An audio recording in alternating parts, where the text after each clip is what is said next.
Wir stellen die internationale Patrouille dar. Und zwar war Österreich und auch Wien nach dem Zweiten Weltkrieg von den 4 alliierten Siegermächten besetzt.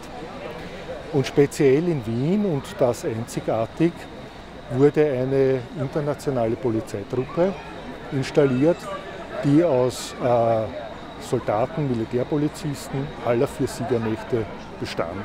Und die letzten Jahre ab Ende 1951, Anfang 1952 sind sie mit solchen Fahrzeugen des Typ Chevrolet 1951 gefahren.